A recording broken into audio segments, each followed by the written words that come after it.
Welcome to day 193 of 66 and 26. We're back in the prophet Ezekiel today. Thankfully, we only have 2 chapters of Ezekiel because these chapters, Ezekiel 38 and 39, are among the most mysterious and most misunderstood chapters in all the Old Testament. Very prominent in these chapters is an unknown leader in the world known as Gog, and he is from the land of Magog.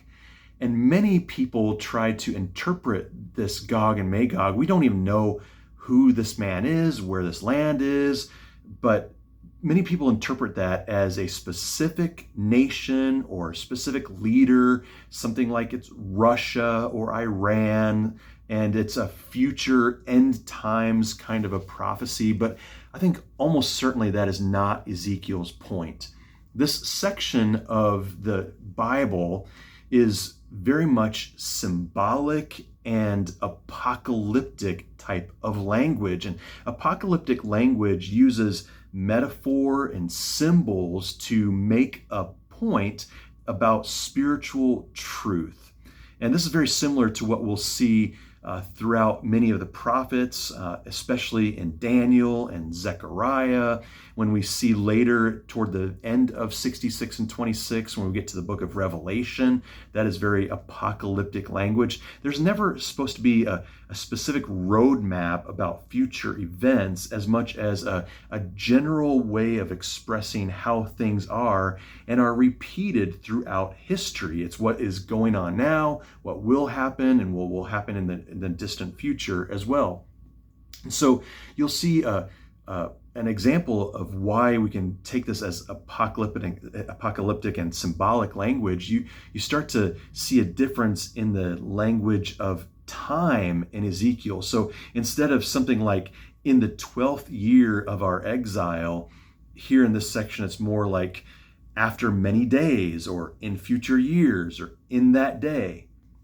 Gog himself, the man who is prominent in these chapters, seems to stand as a symbol for any force of evil that opposes God and his people.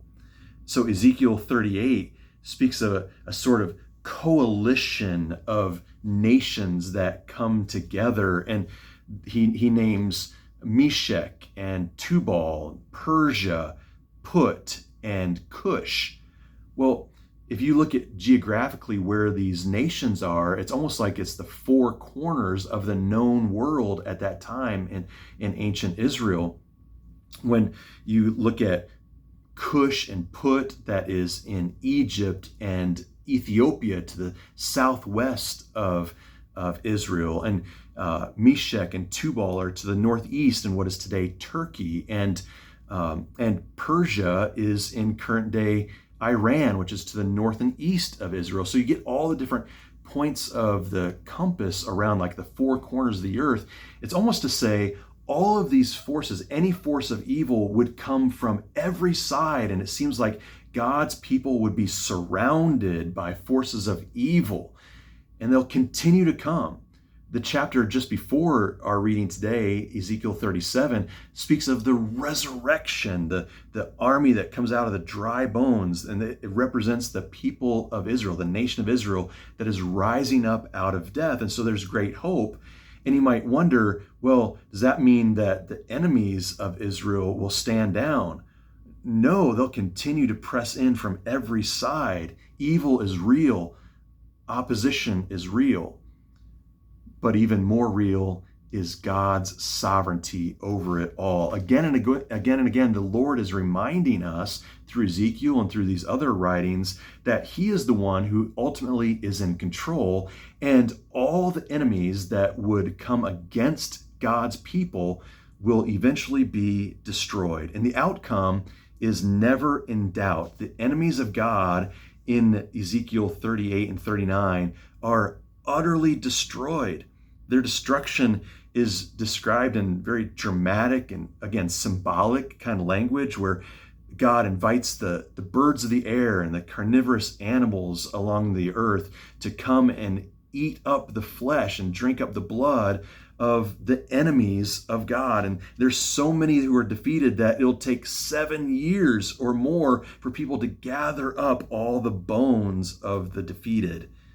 All of this to emphasize one truth, that no matter how powerful the enemies that surround God's people, God is still will win. He's victorious. And if you are on the side of God, then you also will be victorious. And that's a comforting message for the people who were in exile at the time of Ezekiel.